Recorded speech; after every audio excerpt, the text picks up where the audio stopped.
Hoje tem Jack Futsal no sul do estado e eu lembro que ela disse, ó, amanhã eu venho para contar e a Drica vai estar chegando para contar, falar dessa partida pelo estadual. Oi, Drica, quem entra em quadra hoje é o Sub-20. Boa tarde, Sabrina, boa tarde a todos que estão assistindo ao Balanço Geral. Exatamente, o Sub-20 vai fazer o jogo de hoje às 8 horas da noite contra o Criciúma lá no sul do estado. A última partida do time pelo Campeonato Catarinense foi ainda em abril, contra o Jaraguá, quando esse mesmo Sub-20 acabou sendo superado pelo Jaraguá na Arena. Agora, depois de Libertadores, depois de organizar a agenda da Federação Catarinense de Futsal, colocou novamente aí jogos na agenda do Joinville, que tem apenas 3 partidas pelo Campeonato Catarinense. Por isso, hoje é o 8º colocado com 6 pontos, 2 vitórias e 1 derrota. Já o Criciúma, que tem 5 jogos disputados, é o 3º colocado com 9 pontos. O Jaraguá é o líder com 18 e 100% de aproveitamento. Dos jogadores que vêm sendo relacionados com o time principal para a Liga Nacional, o bateria, o Rian, o Gui e o Alan também entram em quadra hoje à noite, até porque o Joinville vai utilizar o Sub-20, jogou no fim de semana, jogou no sábado contra o Atlântico, joga na sexta-feira pela Liga Nacional, então é o Sub-20 que disputa o estadual por enquanto. Depois desse jogo de hoje à noite lá no sul do estado, aí vai acontecer aqui no Centro Eventos Carl Hansen na quarta-feira que vem contra o Joaçaba, também pelo Catarinense, já que vai subindo aí, vai tentando subir nessa tabela de classificação e igualar a quantidade de jogos com os times que estão na parte de cima da tabela. Inclusive, se vencer o Criciúma hoje, chega também a 9 pontos e aí pode dividir a vice-liderança com os times que estão lá pertinho do Jaraguá. E por falar em Jaraguá, daqui a pouquinho tem Jaraguá Futsal em quadra mais uma vez, mas pela Taça Brasil. Depois de golear o Campo Novo na estreia ontem, o Aurinegro enfrenta o AMA-FC do Maranhão às 2 da tarde. O time jaraguaense lidera o Grupo A, que tem ainda o Campo Novo do Mato Grosso, o Traipu do Alagoas, jogando em casa o Traipu, e também a Portuguesa do Rio de Janeiro. O pivô Eca ontem, na goleada por 8-0, marcou 3 e é ele que falou sobre a estreia e também sobre a competição, sobre a Taça Brasil, aí que o Jaraguá busca o título e busca a vaga na Supercopa do ano que vem. Vamos ouvir o Eca. Realmente, estreia de competição, a gente não conhece direito a quadra. Uma quadra em que momentos ela escorrega, outros momentos ela trava. Então a gente tinha que se adaptar. Eu acredito que a gente fez um bom primeiro tempo, a gente criou várias ocasiões, teve chance e realmente o que faltava era o gol. E no segundo tempo já tomamos 2 contra-ataques, tivemos um risco muito grande de sair atrás do resultado, mas depois a nossa equipe foi se encontrando, os gols foram saindo, as jogadas também começaram a entrar, então é isso, estreia de campeonato, sempre existe esses pontos positivos e negativos, a gente tem que saber lidar com isso e amanhã outro dia, caminhada que segue.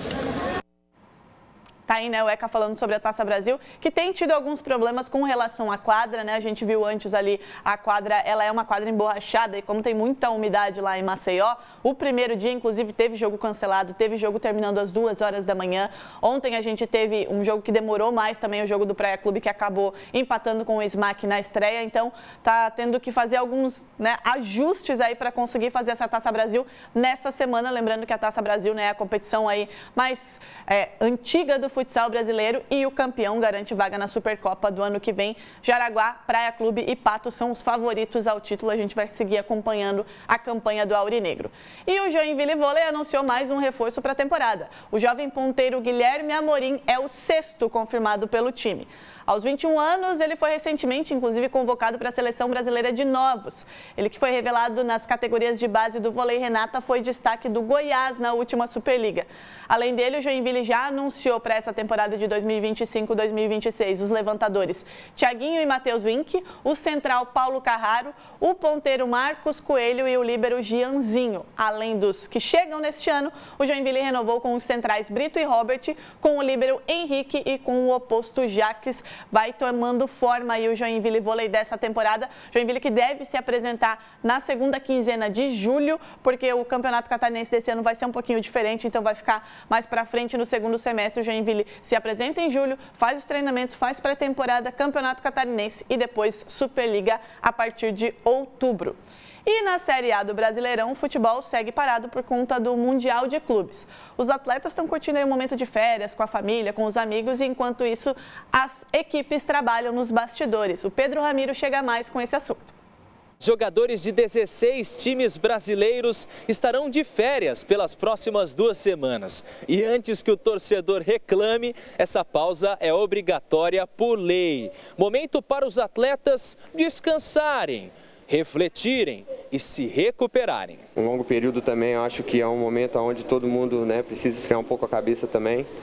Vamos ter bastante tempo para treinar também. A pausa no Brasileirão também vai servir para os clubes contratarem. Eu acho que nós estamos e estaremos sempre atentos ao mercado. Não fico aqui a todo momento e nem é meu perfil de fazer isso, apenas internamente converso aquilo que sentimos como necessidade da equipe. Será o momento de reavaliar trabalhos, o que mais aconteceu até aqui.